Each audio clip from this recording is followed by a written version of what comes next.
W.F. Howes presents an unabridged recording of 25 Library Terrace by Natalie Fergie, narrated by Lesley Harcourt.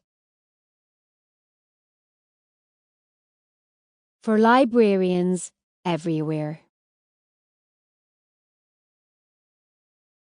2011. Chapter 1. February 2011. Tess squeezes the trigger. The drill screams into life. She lets it slow to a stop and dumps it onto the huge coffee table beside her recent purchases. Diamond tipped, proclaims the packaging, with a shooting star which reminds her of a toothpaste advert. She unwraps the drill bit with some difficulty and holds it up to the light. It must be a very small diamond, she thinks, glancing down at her left hand. In the kitchen, she turns on the tap at the sink and squirts a healthy dollop of green washing-up liquid into her palm. She holds her hands under the icy stream and watches as a white froth of extravagant soapy bubbles appears. The ring spins on her finger, but it doesn't come off.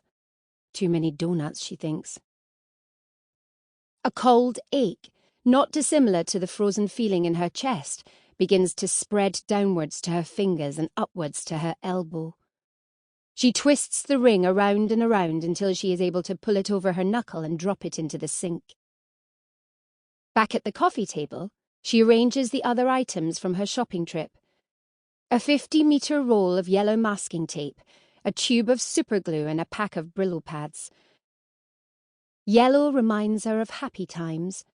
It's the colour of custard and daffodils and good cheese.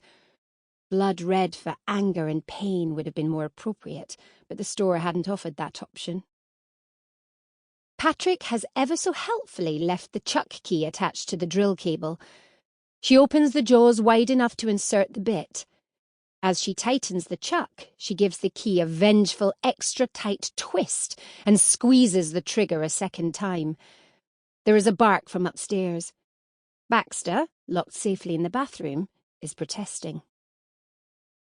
A long time ago, when she was about 6, her father had fitted a shelf in the family's bathroom. He wasn't what anyone would call a handyman, and he had therefore consulted the biggest ever book of DIY, a hopeful but underused Christmas gift from her mother. She remembers that masking tape had been an essential piece of kit for the task. Tess scrubs a corner of the immaculate craftsman-made table with a Brillo pad and... Sample complete. Ready to continue?